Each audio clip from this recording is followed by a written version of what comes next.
الصبح بدا من طلعته. سلیمان علیہ السلام کا ذکر ہے. وہ داؤد علیہ السلام کے وارث تھے, بیٹے تھے, اور انہیں پرندوں کی بولیاں سکھائی گئیں. جنات اور انسانوں کے لشکر کا ایک فوجی ڈسپلن کے ساتھ ان کے پاس حاضر رہتے تھے. وہ جو ان کا لشکر تھا نا, اس میں انسان بھی تھے, جن بھی تھے, اور اس کے اندر پرندے بھی تھے. ان کا لشکر تھا, وہ ہمیشہ ان کے پاس رہتے تھے. حضرت سلیمان علیہ السلام گزر رہے تھے تو ایک مقام سے آپ گزرے جہاں چیونٹیاں بڑی کثرت کے ساتھ تھیں. تو ایک چیونٹی جو ان چیونٹیوں کی سردار تھی, ان چیونٹیوں کی بڑی تھی, اور مفسرین کرام نے یہ بھی لکھا ہے کہ وہ تھی بھی ایک آنکھ اس کی کوئی نہیں تھی, ایک ٹانگ اس کی کوئی نہیں تھی, لیکن اس حال میں بھی وہ چیونٹی جو تھی وہ چیونٹیوں کی قیادت کر رہی تھی. تو حضرت سیدنا سلیمان علیہ السلام کا لشکر جب وہاں سے گزرا تو وہ کہنے لگی یا ایھا النمل ادخلوا مساکنکم, کہنے لگی چیونٹیوں اپنے بلوں میں گھس جاؤ, کہیں ایسا نہ ہو کہ سلیمان علیہ السلام کا لشکر بے دہانی میں سلیمان کا لشکر توجہ نہ کرے اور تمہیں پاؤں کے نیچے مسل دے. لہذا اس طرح کرو کہ تم اپنے اپنے بلوں میں گھس جاؤ. حضرت سلیمان ابھی 3 میل دور تھے. تمام مفسرین نے لکھا ہے 3 میل دور تھے. تو وہاں سے چیونٹی بولی تو قرآن کہتا ہے کہ حضرت سلیمان اس کی بات سن کے ہنس پڑے. فتبسم ضاحکا, آپ اس کی بات سن کے ہنس پڑے کہ دیکھو یہ چیونٹی کیا کہہ رہی ہے. ذرا غور کرنا بات پر کہ حضرت سلیمان 3 میل دور فاصلے پر چیونٹی کی بات بھی سن لیتے. مولوی نے قرآن کی آیت پکی یاد کر لی, انا بشر مثلکم, کہتا ہے حضور نے کہا میں تمہاری طرح کا بشر ہوں. نبی ہماری طرح ہوتے ہیں جی. تو وہ تو 3 میل دور چیونٹی کی آواز سن لیتے تھے. اس کے کان میں چیونٹی رکھو بلا, اسے کہو کہ بتا بلا کیا کہتی ہے. وہ جو بتائے گا پھر دوڑ لگا دے گا شاید. کان میں رکھو اس کو, کہو بتا چیونٹی کیا کہتی. اور اگر یہ لفظ نہ ہوتے قرآن کے کہ جب انہوں نے سنا تو ہنس پڑے, یہ جملے نہ ہوتے تو شاید اس کو بھی نہ مانتے. لیکن حضرت سلیمان نے سنی چیونٹی کی بات. اور اب اگلی بات کہنے لگا ہوں, بڑے خوبصورت لفظ لکھے ہیں مفسرین نے. فرماتے ہیں دیکھو ایک چیونٹی نے ایک جملہ بول کے اپنے قبیلے کی خیر خواہی کی تو رب نے اس کا جملہ بھی قرآن میں بیان فرما دیا. تو جو ساری زندگی لوگوں کو جملے بول بول کے کہے رب رسول کی طرف آ جاؤ, تو اللہ قیامت میں اس کی بات کو قائم نہیں فرمائے گا. جو بھی کسی کی خیر خواہی کرے وہ ایک جملہ بول کے کرے, اور ہو بھی چیونٹی. تو اگر اللہ اس کا ذکر قرآن میں باقی رکھتا ہے تو میں اور آپ اگر کسی کی خیر خواہی کریں گے تو انشاءاللہ ذکر باقی رہے گا. شرط یہ ہے کہ کریں خیر خواہی کرو, کسی کی ایک جملہ بول کے بھی کرو, چیونٹی بھی ہو تو اللہ قرآن میں ذکر باقی فرما دیتا ہے. تو اللہ تبارک و تعالیٰ نے اس بات کا ذکر قرآن مجید میں فرمایا. اس پر کئی کچھ لکھا ہے. اسی طرح سے ایک بات اور لکھی ہے ہمارے مفسرین نے کہ حضرت سلیمان ایک دن اسی طرح نکلے, قحط پڑ گیا تھا, بارش نہیں ہوتی تھی. تو حضرت سلیمان باہر میدان میں نکلے دعا کرنے کے لیے, خشک سالی تھی. تو جب آپ گئے تو ایک چیونٹی اپنے پر پھیلا کے دعا مانگ رہی تھی. تو رب کریم نے فرمایا سلیمان آپ واپس چلے جائیں, بارش آ جائے گی پر آئے گی چیونٹی کی دعا پہ. تو حضرت سلیمان نے عرض کی مولا میں بھی تو اتنا لشکر لے کے آیا ہوں نا, تو چلو ہمیں بھی دعا کر لینے دے. تو چیونٹی کی دعا پہ برسا دینا پر دعا کر لینے دے. فرمایا نہیں آپ واپس جائیں, دعا نہ مانگے. یا اللہ کیوں؟ فرمایا چیونٹی کا دل ٹوٹ جائے گا, وہ تو کہے گی کہ یہ سلیمان کے لشکر دعا پہ پھر بارش آئی ہے. تو آپ نہ کریں تاکہ اس کے دل میں یہ بات رہے کہ نہیں میرے رب نے میری دعا پہ بارش فرمائی. آپ جائیں, آج بارش آئے گی پر آئے گی چیونٹی کی دعا پہ. تو جو چیونٹی بارش کی دعا کرے قوم کے لیے, اللہ اگر اس کا ذکر قائم رکھتا ہے تو جو اپنی قوم کے لیے ہدایت کی دعا کرے. اور کبھی کبھی گردن جھکا کے دیکھا کرو کہ دل میں رسول اللہ کی امت کا درد کتنا ہے. اگر کہیں حضور کی امت کا درد ہے تو پھر انشاءاللہ ذکر قیامت تک باقی رہے گا. پھر انشاءاللہ قیامت تک آنے والی نسلیں بھی آپ کا ذکر کریں گی اگر حضور کی امت کا درد سینے میں موجود ہے. اسی طرح سے پھر حضرت سلیمان کے لشکر میں نا ایک ہدہد نامی پرندہ بھی تھا، لشکر کا کارکن تھا، پرندہ ہدہد غائب تھا. تو حضرت سلیمان کہنے لگے کدھر گیا وہ ہدہد؟ نظر نہ آ جایا سخت سزا دوں گا. یہاں تو کوئی اچھی خبر لائے گا، چونکہ وہ ہدہد پرندہ جاتا تھا تو خبریں لا کے دیتا تھا، ورنہ سزا دوں گا. اتنی دیر میں ہدہد بھی آ گیا. تو یہ پرندے جو کارکن ہوتے ہیں بڑے سیانے ہوتے ہیں، کبھی بندہ ناراض ہو تو صحیح خبریں لے آتے ہیں. تو صحیح خبر لے کے آ گیا. آتے ہی آ کے بیٹھا تو اس نے حضرت سلیمان علیہ السلام نے کہا کہاں تھے؟ عرض کرنے لگا حضور میں ملک سبا گیا تھا، وہاں ایک عورت حکمرانی کرتی ہے، اس کا نام بلقیس ہے، بہت بڑے تخت پہ بیٹھتی ہے، 80 گز اس کا تخت لمبا ہے، 40 گز چوڑا ہے، اور شاید 80 من کے 80 ٹن اس کا وزن ہے. تو حضور وہ سورج کو پوچھتے ہیں. حضرت سلیمان نے فوراً خط لکھا، فرمایا جا کے اسے میرا خط دے دو کہ یہاں تو کلمہ پڑھ کے ہماری فرما بردار بن جائے، ورنہ تیار ہو جائے. جو اللہ کے غیر کو پوچھتے ہیں ہم ان کے خلاف جنگ کریں گے. وہ جب لے کے گئے نا خط یہ حدود گیا تو وہ میٹنگ کر رہی تھی، اس کے وزیر مشیر سارے بیٹھے تھے. اس نے جا کے خط پھینک دیا ملکہ بلقیس کی جھولی میں. اس نے خط پڑھا تو ڈر گئی، وزیروں کو بلایا. حضرت سلیمان، قرآن کہتا ہے حضرت سلیمان نے کہا تھا خط پھینک کے نا تو سائڈ پہ ہو کے سننا وہ کیا کہتا. بندوں کے لیے منع ہے، پرندوں کے لیے جائز ہے. بندوں کے لیے منع ہے سائڈ پہ ہو کے سننا. ہاں جس کی جاسوسی کی ڈیوٹی ہو، کفر کی جاسوسی کی، اس بندے کے لیے بھی جائز ہے. تو یہاں ایک تو وہ پرندے تھے، دوسرا کفر کی جاسوسی کر رہے تھے. سائڈ پہ ہو کے سننے لگے. تو ملکہ بلقیس کہنے لگی اب کیا کرنا ہے، یہ خط آیا ہے. تو وہ کہنے لگے ہم تیار ہیں، آپ حکم کریں، ہم لڑنے کو تیار ہیں، لڑیں گے. وہ کہنے لگی نہیں تیزی نہ دکھاؤ. قرآن مجید کہتا ہے کہ وہ کہنے لگی جب لڑائیاں ہوتی ہیں تو شہر تباہ ہوتے ہیں، ملک کھنڈر بن جاتے ہیں، لڑائی مسئلے کا حل نہیں ہے. انہوں نے کہا کہ میں نبی ہوں. ایک دفعہ آزما لیتے ہیں کہ نبی ہیں کہ نہیں، معاذ اللہ آزما لیتے ہیں. کہا کیسے؟ کہنے لگی تحفے تائے بیچتے ہیں، اگر مال پر دل للچا گیا تو پھر نبی نہیں بادشاہ ہے، اور اگر مال پر دل للچایا نہ تو پھر اللہ کے کامل بندے. یہ فرق اس نے اس وقت بیان کیا.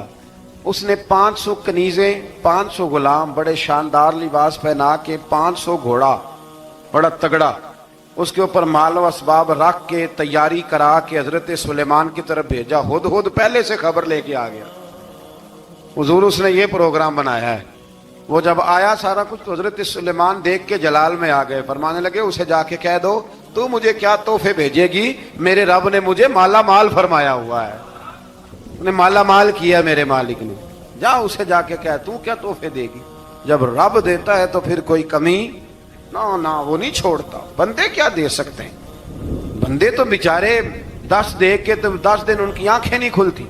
فرمایا جو اللہ نے جو دیا ہے کیا بات ہے اس کے دینے کی. تو فرمایا اسے کہو یا فرما بردار ہو کے آ جائے یا جنگ کے لیے تیار ہو جائے، ہم اسے اس کے شہر سے ذلیل کر کے نکال دیں گے. اس نے جا کے جب پیغام دیا تو اور ان لوگوں نے بھی آ کے بتایا کہ وہاں تو ہم عجیب منظر دیکھ کے آئے ہیں کہ جانور بھی ہاتھ باندھے کھڑے ہیں، وہاں تو جنات، سرکش جنات کھڑے ہیں. وہ بادشاہ نہیں، وہ نبی ہیں. وہ جو 500 غلام اور 500 کنیزیں گئی تھی حوال سنایا آ کے. تو ملکہ بلقیس نے پھر خط لکھا کہ میں فرما بردار ہو کے آ رہی ہوں. مانا کیا ہے؟ میں کلمہ پڑھنے کے لیے آ رہی ہوں. تو حضرت سلیمان نے کہا بھئی اب اس طرح کرو، ذرا فرش بچھاؤ. انہوں نے فرش بچھایا اس طرح کا کہ اوپر فرش تھا، نیچے مچھلیاں تیر رہی، لگ رہا تھا دریا ہے. ڈیوٹی لگا دی، جنات نے بچھا دیا. ادھر حضرت سیدنا سلیمان فرمانے لگے اب چونکہ مان کے آ رہی ہے تو اسے اپنی نبوت کی علامتیں بھی دکھانی ہیں. اس نے تخت بڑا شاندار بنوایا تھا، اور خواتین میں جو عادتیں خواتین والی ہوتی ہیں وہ جاتی نہیں. وہ 7 کمروں میں نا پیچھے اپنا تخت رکھ کے تو 7 دروازے بند کر کے آئی. اس زمانے میں ایک رواج تھا، وہ زلیخا نے بھی 7 دروازے مکفل کے ایک رواج تھا. ایک کمرہ، پھر کمرے کے پیچھے کمرہ، پھر اس کے پیچھے کمرہ، پھر اس کے پیچھے کمرہ، اور اس کو بڑے موٹے تالے لگائے جاتے تھے. اور فلسفہ یہ تھا کہ ایک تالا توڑے گا کوئی تو جب تک سپاہی آ جائیں گے، اور اگر اس کے توڑنے تک نہ آئے تو دوسرے کے توڑنے تک آ جائیں گے، اور اس کے توڑنے تک نہ آئے تو 7ویں تک تو آ جائیں گے. یہ ان لوگوں کا نفسیاتی معاملہ تھا، سوچ تھی. 7 کمروں میں مکفل کر کے نا وہ نکلی تو حضرت سلیمان علیہ السلام کہنے لگے بھئی مجھے اس کا تخت چاہیے اس کے آنے سے پہلے. اس کے آنے سے اس واقعے کی کیا ضرورت تھی قرآن پاک میں؟ یہ کیا حاجت تھی یہ تخت والی ساری بات قرآن نے کیوں بیان کی؟ پوچھیں آپ اپنے دل سے بھی اور انکار کرنے والے منکرین سے بھی، اس کی کیا ضرورت تھی؟ وہ جو کہتے ہیں جی ولی کی کرامت کی کیا ضرورت ہے، سیدھی سیدھی نماز پڑھو، روزہ رکھو، حج کرو، زکوٰۃ دو، تو پوچھو ان سے ایک سورت نمل کے اندر اس ساری تفصیل کی کیا ضرورت تھی؟ ختم ہو گئی جب وہ کلمہ جو پڑھ رہی ہے تو پھر اس سارے واقعے کو رب کیوں بیان فرماتا ہے؟ حضرت سیدنا سلیمان فرمانے لگے تخت چاہیے، اور چاہیے اس کے آنے سے پہلے. قال عفریت من الجن، جنوں میں سے ایک بہت بڑا جن بولا، کہنے لگا حضور آپ کا یہ تخت برخاست ہونے سے پہلے لے آؤں گا.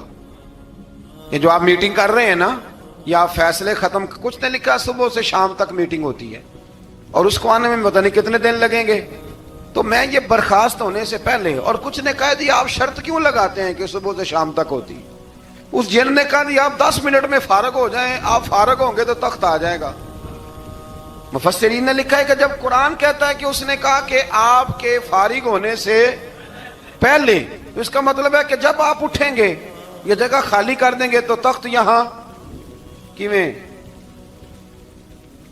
ہزاروں میل کا فاصلہ ہے آ جائے گا، پر ہوائی جہاز پہ کارگو کرا کے جی DHL کے ذریعے کیسے آئے گا؟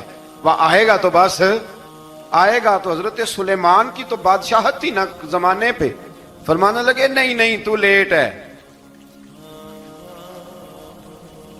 تو لیٹ ہے، تو ہمیں جانتا ہی نہیں. ایٹ سٹ تے پکھڑا کوار گندل، اسی اور بھی بوٹیاں جاننے ہاں، یہ تو لیٹ ہے، ابھی ہماری طاقت اس سے زیادہ ہے. بڑی کمال بات لکھی ہے لکھنے والوں نے. ایک مفسر نے لکھا ہے کہ ابھی حضرت سلیمان نے غلاموں سے منگوایا ہے، اپنی بات کوئی نہیں کی. یہ حال ہے ان کے غلاموں کا، تو سردار کا عالم کیا ہوگا؟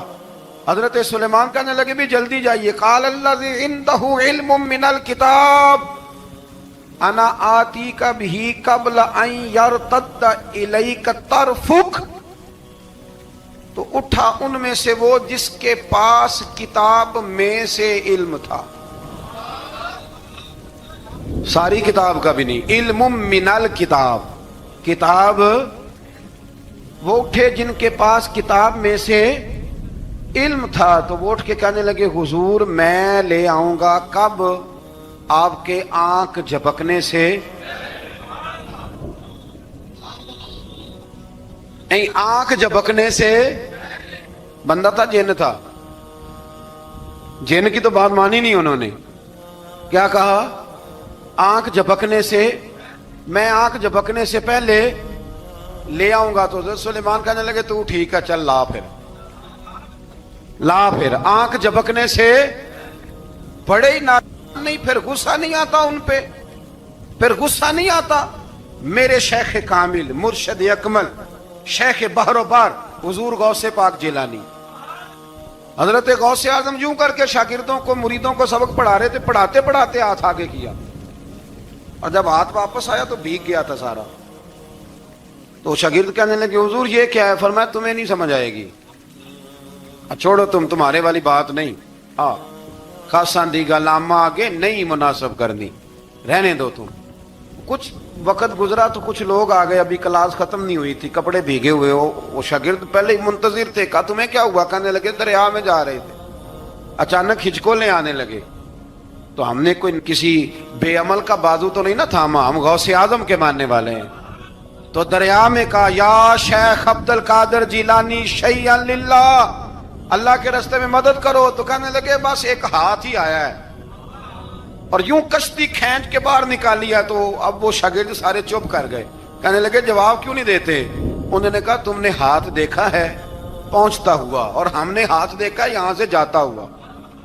تم نے پہنچتا ہوا دیکھا ہے، تو ہم نے حضرت بہاؤالحق نقش بند بخاری، ان کی ایک مریدنی تھی، اوپر چبارے پہ کسی نے اس کی عزت پہ ہاتھ ڈالا،